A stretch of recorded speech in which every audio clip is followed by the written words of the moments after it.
With the first pick of the 2026 NBA Draft, the Washington Wizards take AJ Debance from BYU. Debance is a deadly mid-range scorer and really knows how to leverage his threat from mid-range to easier shots at the rim.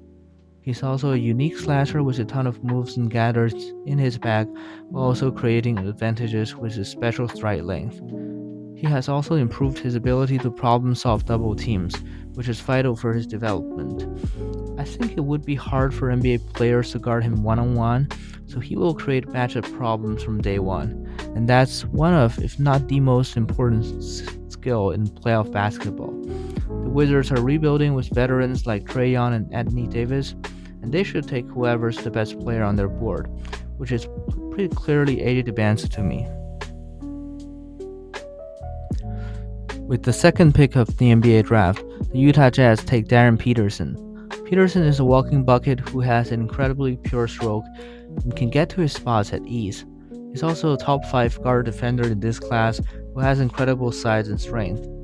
Here Utah go Peterson over Boozer mainly because of the roster fit, as they already have one of the best front courts in Lauri Markkanen, Jaren Jackson Jr., and Walker Kessler, and need a guard who can play on and off ball with Keontae George.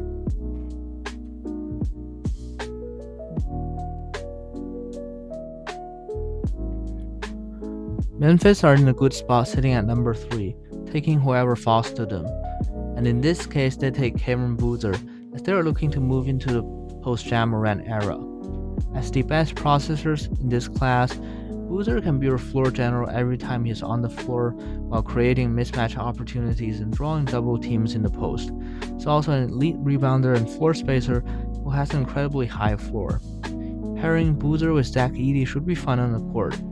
They can run pick and rolls with Boozer as the ball handler to create mismatches, as well as some high-low actions to get Zach Edey easy buckets. At pick number 4, I have the Bulls taking Caleb Wilson from North Carolina.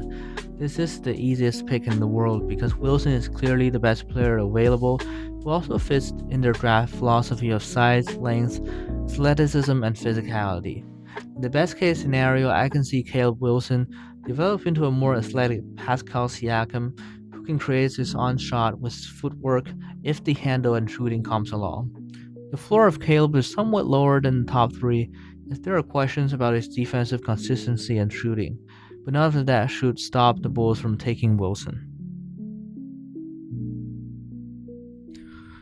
To me, this is when the draft becomes interesting as the Clippers can go with multiple directions here.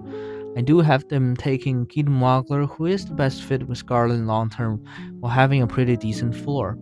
Wagler is a bigger lead guard with an incredible pull-up shooter who can leverage his pull-up threat to get downhill.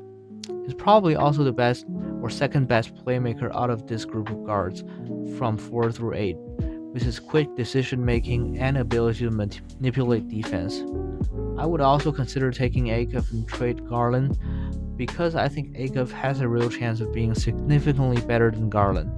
But if they want to build with Garland, I think Wagler is the better option here with his on and off ball versatility and size on defense.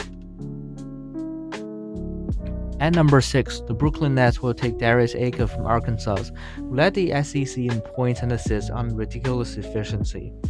Akov is a ridiculous shooter, dropping 44% of his threes while getting to his spots with his functional and intentional handle and finishing through contact with his strength. I think this is a no-brainer pick because Akov is the closest of all the guards in this class to being a primary creator despite having major defensive concerns. And any of the guards that the Nets have taken last year shouldn't impact this selection whatsoever.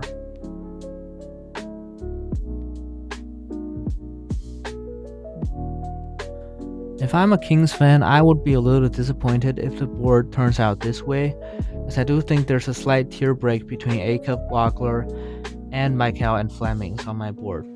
Michael is a dynamic playmaker with a pretty quick first step that can collapse the defense and kick out to teammates or finish at the rim.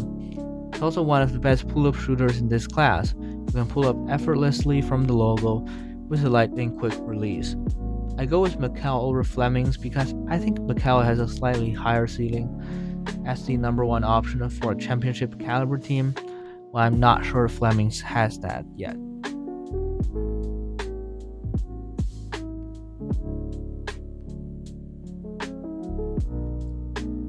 At number 8, the Hawks take the best guard available in Kingston Flemings.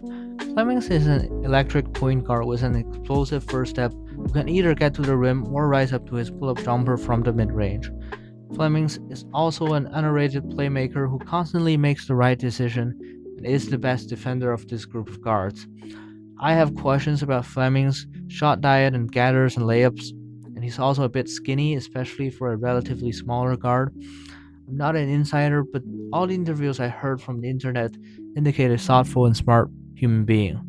I get that they can also take Mara here, but I think Flemings has a better floor and ceiling compared with Mara, and they can still address their center with their 23rd pick.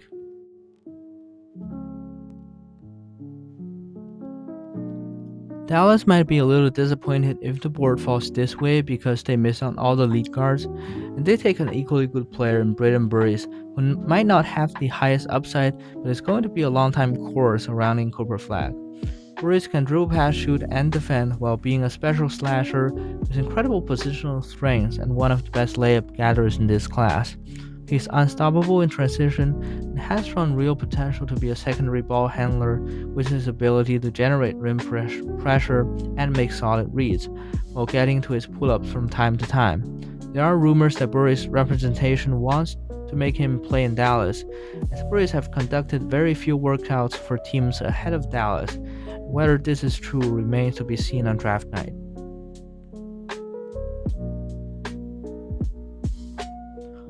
It seems that the Bucks are in full rebuild mode, so they can take whoever's higher on their board without thinking much about fit. Here I have them taking Hannah Steinbach, the freshman from Washington. Steinbach is the best rebounder in this class, with nice touch around the rim and potential to space the floor. There are defensive concerns around his foot speed and the lack of rim protection, but I think he will survive as a lateral mover and has real size as a rim protector. I have been very high on Steinbach throughout the whole process. I think he will at least be really productive in the NBA. The Warriors would be ecstatic if the board falls this way, as they can choose between Mara and Yaxo, who can both fit in their system incredibly well. Here I have them taking Mara over Yaxo because Mara would fit perfectly in their offensive system with a ton of off-ball moving and cutting, while providing size and rim protection they have long lacked. Mara is also a good offensive rebounder and a reliable finisher and lob threat, who should pair well with Steph and Draymond. Also think Mara has higher upside if the Warriors decided to move into post-Curry era and start rebuilding in a couple of years. At number 12, I have the OKC Thunders taking Yaxo Lindabrook from Michigan. I like Yaxo as a versatile defender who can probably guard 2 through 5, a secondary rim protector while offering enough dribble pass shoot on offense, who's also very good in transition. To me, this is really about choosing between Yaxo and Moretz, who can both contribute right away and add to Thunder's frontcourt depth. I opt for Yaxo here because he offers better positional versatility and is a better shooter and ball handler, which is very important in the playoffs.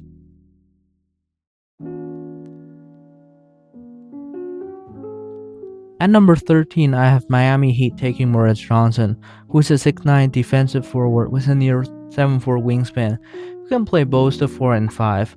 I love Moretz's rare combination of size, strength, and fluidity as a switchable forward who can also do traditional big man stuff really well.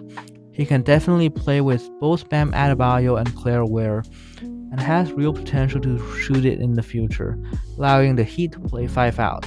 It's truly fascinating to see back-to-back Michigan picks, but it is not impossible for that to actually happen on draft night. I don't think Nate Amon will fall to 14, but in this case scenario, the Hornets take Nate Amon from Tennessee. Amon's talent is simply very hard to pass at this point of the draft as a forward who can dribble pass, shoot, and rebound at a decent level. The Hornets have a history of taking raw guys with tremendous tools and plays extremely hard into John Sloan. Amon is still raw, but is definitely levels ahead of Sloan as a prospect. At number 15, the Chicago Bulls take Stanford freshman guard Ibuka Okori. I get that Cam Carr and Dalen Swain are popular picks here, but why don't we have some fun and take Ibuka Okori, who fits extremely well with their up-tempo style and has genuine upside as a primary creator if everything goes his way. Okori is a dynamic guard who breaks down defense with his explosive first step and craftiness, while having a ton of finishing moves and counters. He can also navigate through tight spaces to find unique driving angles with his shiftiness, while also giving decent effort on defense. Okori is a bit streaky from deep, but if he can consistently knock down shots, I do think the fit with Josh Giddey can be pretty interesting.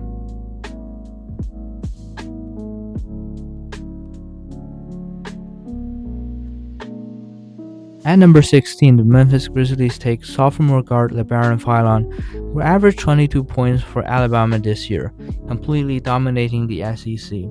Philon is a shifty guard who can knock down shots from the perimeter and get to his spots in the mid-range, while finding cracks and creases of defense to get to the rim. I have some real questions about his defense and skinny frame. Getting such a talented scorer and secondary playmaker who should pair well with Boozer at 16 is decent value.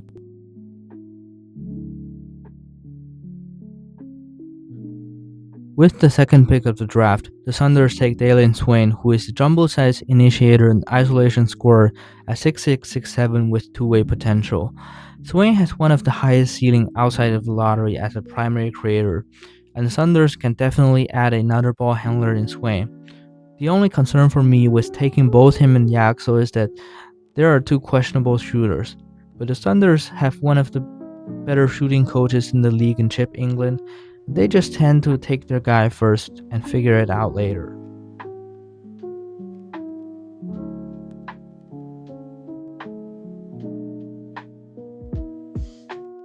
After taking Nate Amon at number 14, the Hornets are on the clock again, and they take Bennett Sturts from Iowa. Sturts is a steady and smart point guard who is also one of the best shooters who can also set up for his teammates. Although the Hornets have their long-term backcourt duo in LaMelo Ball and Conk Nipples, but they don't have a reliable backup at the moment, which is a role that Sturts can immediately fill from day one. The Hornets continue to take an excellent shooter, which should make them even more unstoppable on offense.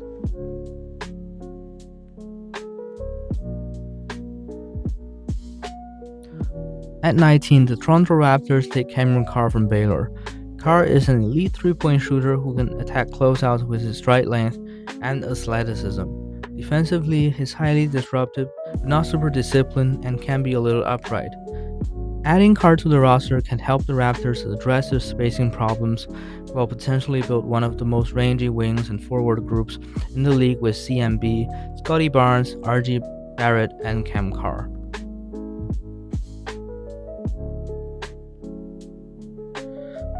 At number 20, I have the Spurs taking Jalen Quaintance, who is a tremendously talented big man, but I have serious question marks regarding his medicals.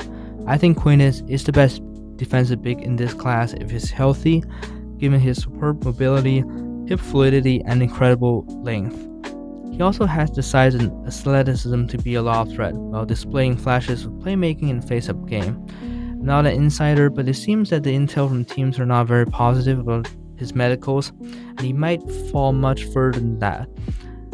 But I do think his talent is pretty special, and I'm not concerned about his minute restrictions because he can be the full-time backup for Wemby. At 21, I have the Pistons taking Christian Anderson, who is incredibly productive as a freshman this year and is arguably the best shooter in this class, knocking down over 41% of his three-pointers. Anderson is also a great passer, especially in the pick and rolls, which is pretty important as he gets to play with one of the best finishers in Jalen Duren. Anderson needs to continue to put on weight and prove that he can hold up defensively, but the fit is amazing in Detroit. The Pistons need secondary creation and shooting, and that's exactly what Christian Anderson can offer from day one.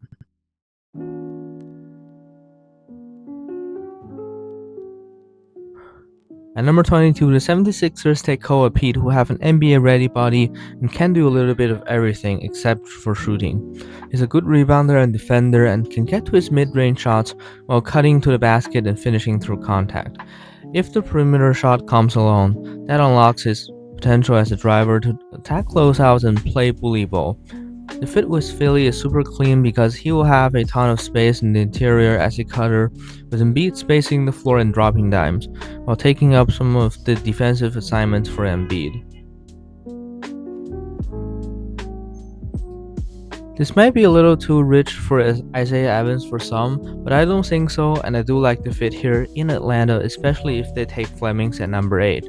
Isaiah Evans is a dynamic shooter who also flashed upside as a downhill driver and solid defender with real positional length, which this organization really tend to value.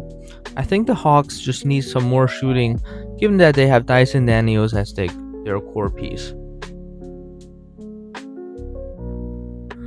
I wanted to do something different here, but Tyrese Reed Jr. just makes so much sense for the reigning champ as a possible Mitch Robinson replacement.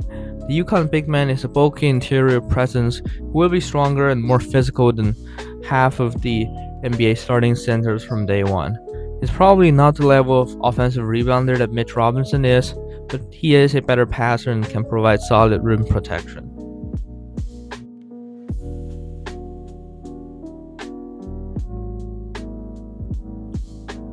With Tyrese Reed off the board, I think the Lakers are just picking between Zuby and Vesar here, and I have them taking Henry Vesar in this scenario. Vesar is a 6'11 center who shoots over 42% from deep, can really make high-level passes while providing solid rim protection. I also think playing with Luka can unleash some of his potential to be a lob threat. He is pretty skinny and may not be very effective from day one, but he gives Lakers this floor spacing big man that they don't have on their roster. I think Denver would be very happy if Zuby Ejiofor falls to them because he has a skill set that can complement with Jokic well. Ejiofor is an undersized big who is a monster on defense with the combination of strength and switchability, while having enough bounce and instincts as a decent rim protector. He's also a tenacious offensive rebounder who plays extremely hard. On offense, he's a shaky shooter who can occasionally create his shots, but is mostly reliant on cuts and simple putbacks. But he will not need to create his shots playing with Jokic, while providing important backline rim protection that only Aaron Gordon can provide for this team. Denver has been trying to find a versatile four to play with Jokic, most recently trading up aggressively to get DaRon Holmes, and here they can take another chance on Zuby Ejiofor.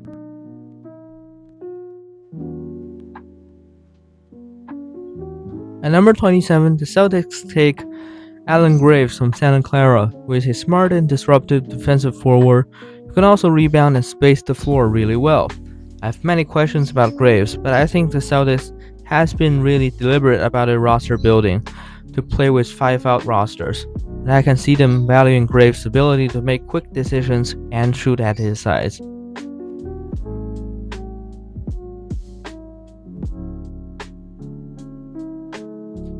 At 28, the Timberwolves will take Alex Karaban from UConn, who is a lights-out shooter and smart defender. Karaban is also a very good connective and quick decision maker, whom I feel the Wolves really lacked to keep their offense in flow. The Wolves don't have a ton of 3 and 4s, and Karaban should be able to play both positions.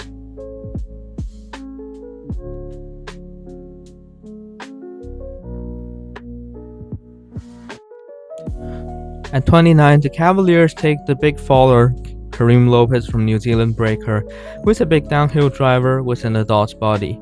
I'm a believer in the shot and think the finishing touch is great, so there's no doubt that he will be able to score in the NBA, although I do have some concerns about his defense and decision making.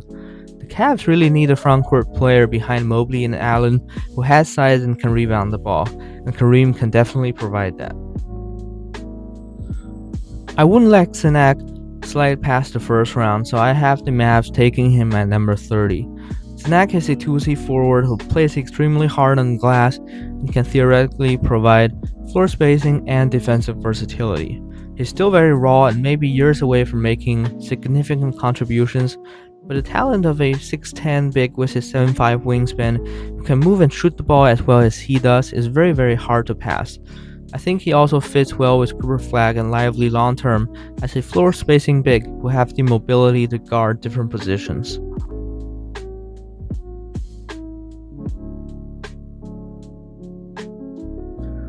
The Knicks are in an extremely good spot at number 31 because somebody is gonna slide to the second round.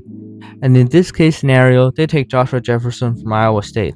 I think Jefferson is the second best processor in this class behind Boozer, who offers real value as a unique playmaker, a think-through defender. He can play with Karl Anthony Towns as a 4, or play some small ball 5 minutes, especially if they let Mitchell Robinson walk. If he proves that he can consistently knock down jumpers, this is definitely the steal of the draft.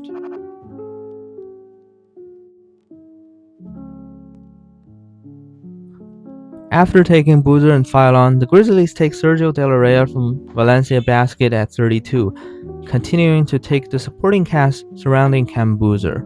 De La Rey is a jumbo-sized playmaker with very high feel who can also space the floor.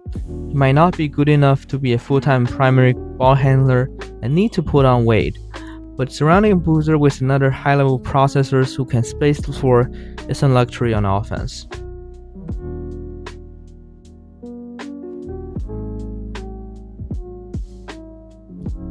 At 33, the Nets take the best player available in Malik Thomas, who is a 6'3" freshman shooting guard with incredible scoring touch. He's a secondary creator as a freshman at Arkansas who has shown real flashes of playmaking and solid defense. He's still skinny and will have to add strength to play with more physicality on both ends of the floor, while being a questionable decision maker at times. But as a 40% three-point shooter, Malik should pair well with the combination of guards that they have taken last year who are somewhat questionable shooters. And in this case scenario, it gets to reunite with his former teammate Acuff at Arkansas. At 34, I have the Kings taking Emmanuel Sharp out of Houston. Sharp is a very good defender at the point of attack and can space the floor.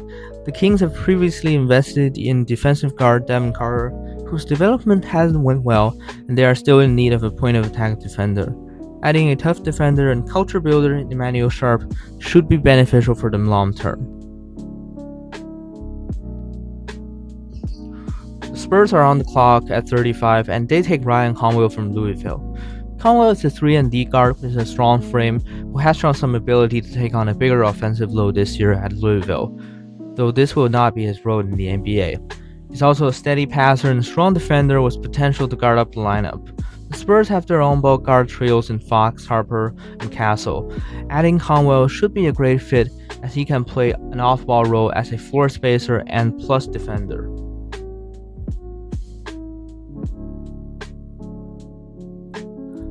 The Clippers should be extremely happy if Saunders slides to them, as he is pretty clearly the best player available at this range. Saunders is a 6'5" lethal shooter who can also attack closeouts in a straight line and finish at the rim pretty effectively. Defensively, he's bigger than you think and have enough size to survive, although I'm skeptical about his foot speed and ability to guard up. He will probably not come back anytime soon next year, but once he's healthy and can definitely give them minutes as one of the older and more mature players in the second round. At number 37, the OKC Thunder select Jack Kyle from Alba Berlin, who ticks all of their dribble pass shoot boxes for the Thunder. He's a bigger guard with decent size and strength who is already very productive in the German league. Kyle is probably still a couple of years away from making contributions given his ball handling and efficiency questions, but the Thunder can stash him in the German league and sign him later, given their limited roster spots. At 38, the Bulls take Ugonna Onyenso, who is a tremendous shot blocker and rim protector with a 7'5" wingspan. He also flashes promise as a potential floor spacer long term, knocking down 10 threes this year while shooting 73% from the line. He still needs to bulk up and improve his positioning to maximize his tools, but the Bulls definitely need some frontcourt depth, as he can be the lob threat that should thrive playing with Giddey and Trey Jones.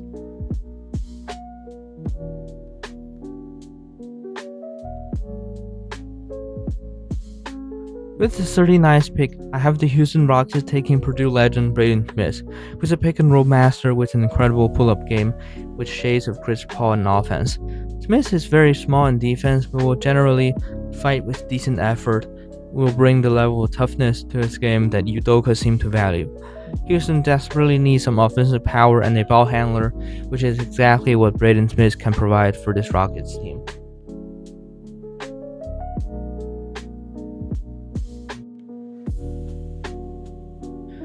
At number 40, I have the Boston Celtics taking Tyler Nickel from Vanderbilt.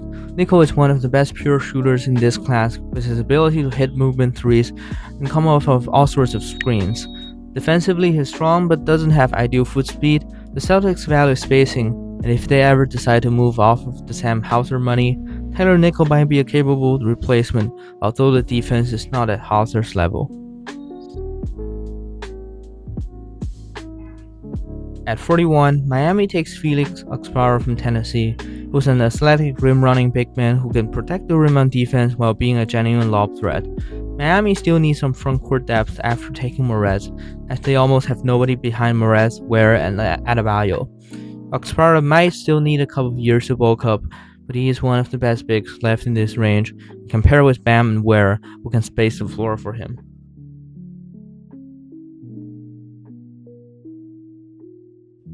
At 42, I have the Spurs taking Nate Biddle, who's severely underrated as a dribble pass shoot big man that has real size. He's not the best rim protector, but does have decent size and strength, while being in the right position most of the time. The Spurs are in a desperate need of a reliable backup behind Wemby and Kornet, and I do think Biddle is already better than Olynyk, Biyombo, and Plumlee, whom they signed last year.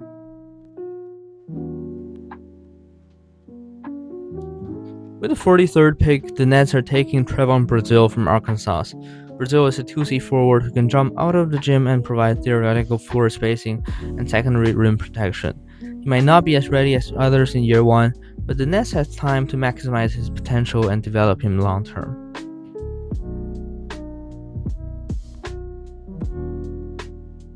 The Spurs are back on the clock again, and I have them taking Duke big man Malik Brown. Malik Brown has a unique profile as a skinny passing big man with incredible hands and defensive IQ. He's a non-shooter and will have to play the 4 in the NBA, but the fit with Wemby is pretty clean, especially defensively.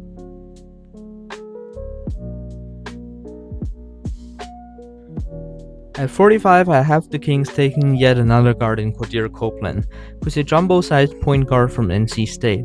He's a unique slasher who can get to the rim at will and finish through contact. He's a creative yet very turnover-prone playmaker and a shaky jump shooter. The intrigue is his potential to contribute in a way similar to Russ Westbrook as a rebounder and slasher, though he's nowhere near Russ as a playmaker and shooter.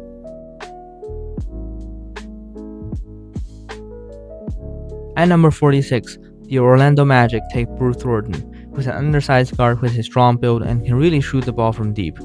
He is a prolific and efficient pull-up scorer in the mid-range as the main guy of Ohio State, but will likely transition to more of an off-ball role due to his lack of playmaking juice. Thornton can pair well with bigger guards like Suggs and Black, and provide the elite level shooting they need.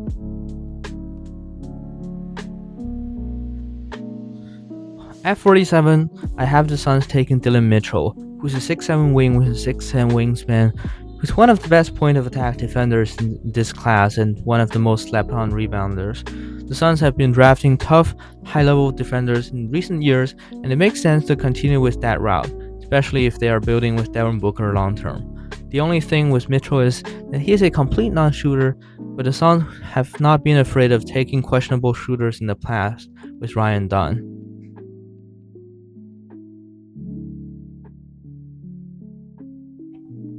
This might not be a popular pick, but I really like Tobias Jensen in Dallas as an elite floor spacer on the wing who can be a secondary ball handler off of Cooper Flag.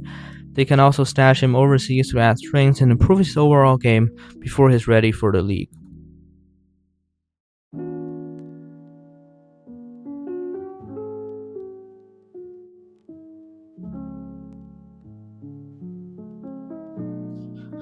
At number 49, I have the Denver Nuggets taking Peter Suter, who is one of my favorite players in this class, with true on and off ball versatility. Suter is a dribble pass shoot bigger guard with a thick frame who is really smart as an off ball mover and defender. Another player I consider at this spot is Seth Trimble if they want to go more perimeter defense.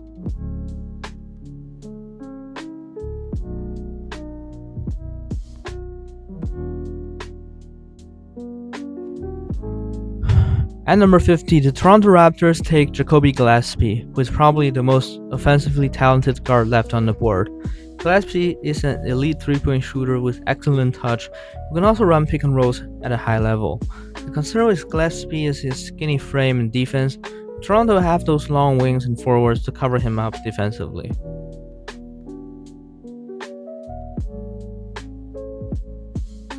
At 51, the Wizards take Seth Trimble from North Carolina, who is an elite perimeter defender and a freak athlete.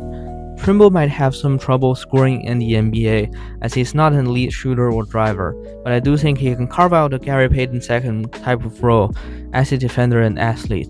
I'm also not too worried about a potential overlap between him and Jameer Watkins, because if one of them hits and become a useful rotation player, it's a win for Washington.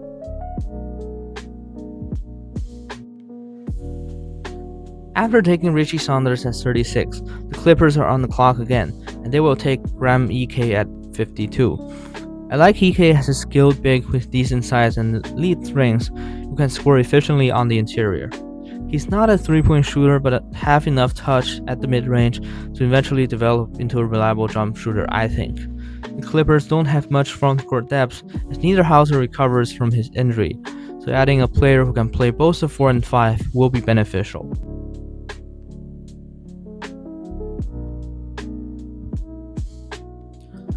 At 43, I have the Rockets taking Nick Martinelli from Northwestern, who is slightly undersized for a 4 but can score in the mid-range, make connected passes, and rebound the ball. I think he has enough touch to develop into a reliable three-point shooter, but before that he will probably not give you real NBA minutes given his defensive concerns. While Houston has enough defenders on the wing to cover him up defensively, Martinelli can bring real value as a high-fuel connected passer whom they don't have it on. At 54, the Golden State Warriors take Tamin Lipsey, who's the steady guard that's unbelievable on defense. I'm not sure this is the perfect fit, but Lipsey can give them reliable backup minutes, especially if DeAnthony Melton leaves. Lipsey will have to shoot it to stick around, but getting a player of his caliber at 54 is a steal for me.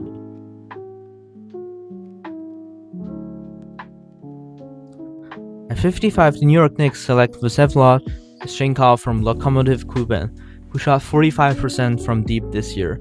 He's a 6'8" floor-spacing forward with some ball skills, can also finish in the interior, despite being a poor athlete by NBA standards. The Knicks have a deep roster and can stash him overseas for development, as he's probably not ready to contribute yet. At 56, the Chicago Bulls are back on the clock again, and they take Baba Miller, who ticks 3 of the 4 boxes of their slab draft philosophy that their new general manager Bryson Graham laid out. Baba is a unique player with excellent field and passing, who can handle like a guard as a 6'10", 6'11 forward, while making huge improvements as a rebounder. He's a non-shooter at the moment, but getting him in the 50s is great value from the Bulls. At 57, I have the Atlanta Hawks taking Tyler Bilodeau from UCLA. The selling point for Bilodeau is that he has size, strength, and can shoot. I'm not sure who he defends in the NBA, but the Hawks need more shooting with Jalen Johnson being their guy, and that's Dyson Daniels their core piece moving forward.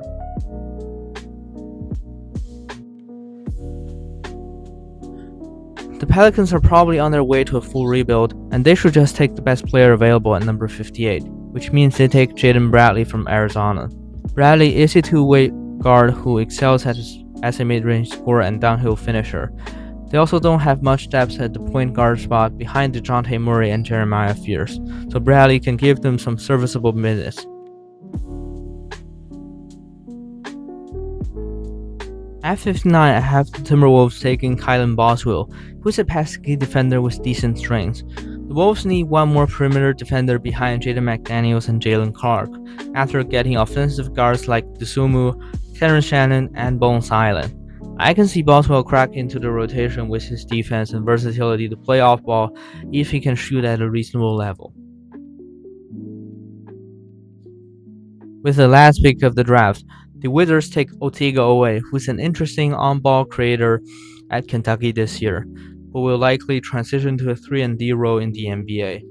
Oweh is a great slasher with a quick first step who showed defensive potential last year at Oklahoma. It makes sense for Washington to draft Oweh here, as he is one of the more talented players you can get at this spot, and they don't have to worry about fit too much.